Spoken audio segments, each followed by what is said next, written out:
As at the time of recording, the gold to silver ratio stands at more than 90 times. That is the number of times that the silver price goes into the price of gold. This is as wide as it's been in almost 30 years.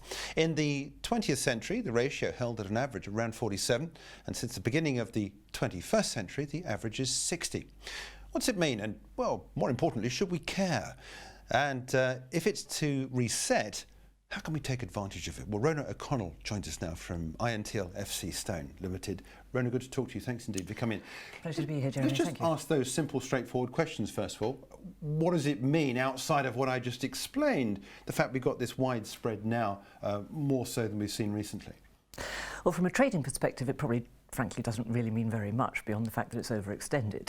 From a fundamental viewpoint, though, it demonstrates the fact that while gold is seen as a reserve asset, hedge against risk, all the usual arguments for why gold should be in a portfolio, silver is much more of an industrial metal. Many, many years ago, there were countries, notably India and China, who traded gold. I'll start again. There were countries, notably China and India, who had silver as part of their currency platform, and therefore it could be deemed, if you like, to be a quasi-reserve asset. That is no longer the case. It's much more of an industrial metal. So the fact that we're looking at a ratio as high as we are now points to gold as a mitigator of risk and silver looking at a potential recession. So we should care about this in that case. It is an indicator then in your mind? I believe so, yes. It's certainly an indicator of sentiment.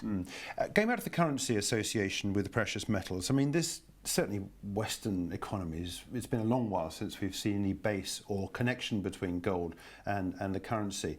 And I think that was part of the reason, is to ask as to why we should care. And indeed, as you point out, gold possibly as an investment, but it doesn't have any return. There's no dividend, there's no payback. If it goes down, you lose money. Why should gold be so attractive as an investment?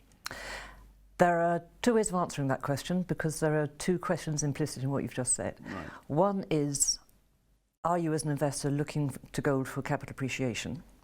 The other is, are you looking to gold as a hedge against risk? And the answers to those two questions are very different. Capital appreciation is obviously a market call. So, as you rightly say, in times of crisis it does tend to go down, but that's because people who've bought it as an insurance policy are cashing it in. There's a partly technical reason for that from the strictly professional standpoint, which is that gold clearance is typically T+2 and the majority of equity markets are T+3, so it's available for raising cash against margin calls.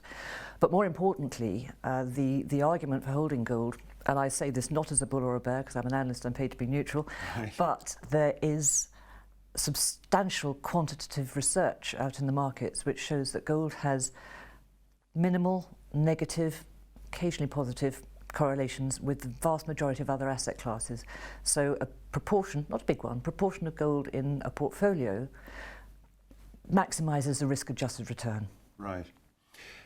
Standing back from the market strains, the stresses and the appreciation of gold in times of trouble, standing back from that, what about the demand and supply generally?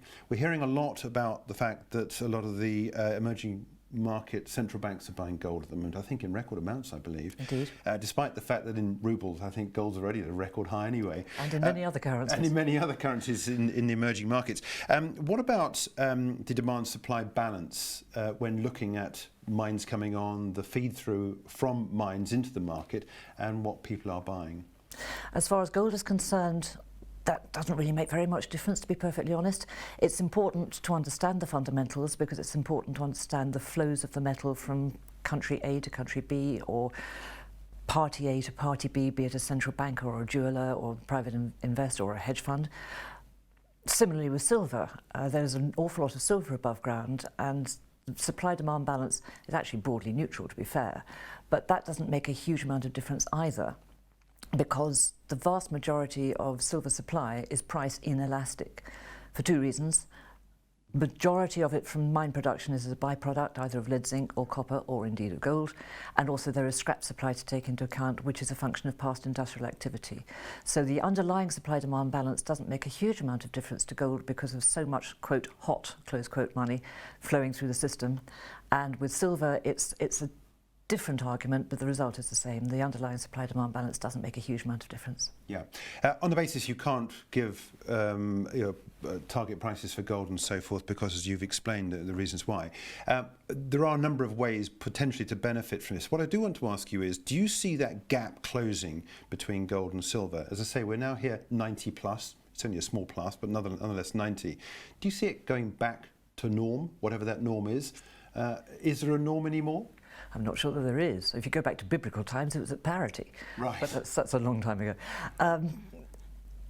We've all been saying, all of us observers, if you like, have been saying for some time that it's overextended, it needs to revert to the mean. Quite which mean you choose is up to any individual analyst, because you can do anything with numbers. I think probably there will be a reversion. Whether it comes right the way back to 60, I very much doubt. It's gone too far. That reversion is only really going to take place on the back of one of two parameters. One is breaking through the resistance, which stands at around about 15 to 15.25, something of that order, which is a technical call. The other is when the markets start looking for an improvement in economic activity. We know that the United States is going gangbusters, but the rest of the world is potentially looking at recessionary forces, and silver is discounting that at the moment. So when things start to improve, you may well find that there's, from a sentiment-driven standpoint, an improvement in the silver price against gold. Okay, that does give rise to one more question, actually, to bolt on to the end, talking about the US going gangbusters compared to other economies. One of the reasons for that is we've seen over $4 trillion worth of quantitative easing. Indeed. How does QE twist the price of gold and silver?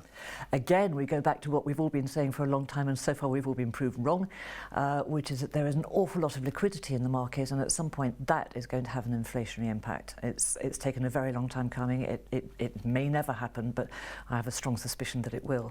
And the inflationary impact would see gold appreciate because what? It's a hedge against inflation? Correct. How about silver, though? Funnily enough, silver is often regarded as poor man's gold. So if there are tangible, appreciable reasons for people to look at gold as a hedge against inflation, and to be fair, inflation is so low that it's going to take some time, then generally speaking, silver can quite often be the forerunner of gold on that basis. Not now, because they're dancing to different tunes. But if you are looking at a common factor such as inflation, then silver will quite often move before gold does. Interesting. Okay, we'll leave it there, but thanks indeed for joining us, Rhona. It's a pleasure. Fascinating subject, lots to discuss there with Rhona O'Connell, joining us there from INTL FCStone.